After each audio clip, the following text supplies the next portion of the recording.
ఓం సాయిరామ్. జై శ్రీరామ్. శ్రీ సాయి సూక్తులు 4వ భాగం.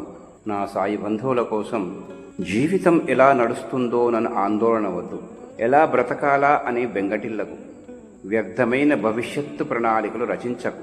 ఎందుకంటే నీ జీవితం తాలూకు ఏర్పాట్లన్నీ పూర్తి అయ్యాయి.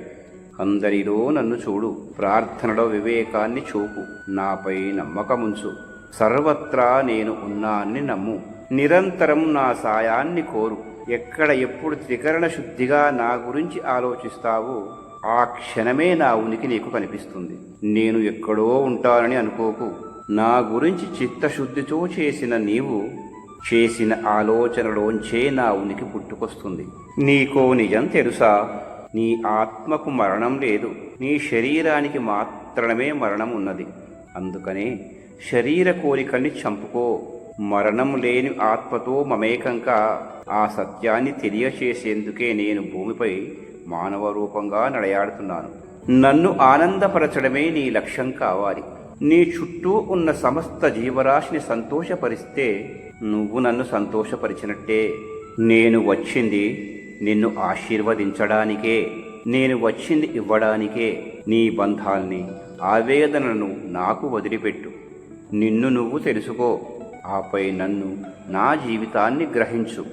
ఆ తర్వాత నీవు అద్భుతమైన వ్యక్తిగా మారి ముక్తిని అందగలవు. అప్పుడే పుట్టిన శిశువులా నా దగ్గరకు రా. నన్ను నీ తల్లిగా స్వీకరించు. విద్యార్థిలా నా నుంచి నేర్చుకో. జీవితానికి ఆవల ఉన్న మరో ఆధ్యాత్మిక అంతరంగాన్ని వీక్షించు. ఆ వీక్షణలోని మాధుర్యమే నిన్ను నన్నుగా మారుస్తుంది. ఇన్నేళ్లుగా నేను నీలో ఎన్నెన్ని రూపాలు ధరిస్తున్నానో తెలుసా? నువ్వు పసిబిడ్డగా ఉన్నప్పుడు నీకు తల్లినై ఊయలనయ్యాను. నువ్వు పెరిగే కొద్దీ సోదర స్నేహ రూపాలలో నీ తోడుగా ఉన్నాను. ఎలా జీవించాలో, నీకున్న దానిలో ఇతరులకు ఎలా పంచాలో దగ్గరుండి అన్నీ నేనే నేర్పాను. నువ్వు యవ్వనములో అడుగుపెట్టినప్పుడు నీ జీవిత భాగస్వామినయ్యాను. నీ జీవితాన్ని ఆనందనందనం చేయడం కోసం నీకు సంతానాన్నయ్యాను. ఇక ఇప్పుడు నీ ముందు ఉన్న నా రూపాన్ని నిజరూపంగా భావించు. నీ వింతకు ముందెన్నడూ అనుభవించని దివ్యాతి దివ్య ప్రేమను ఉంచడానికి సాయినై నీ ఎదుటకు వచ్చాను. నా ప్రేమ అనంత సాగరం.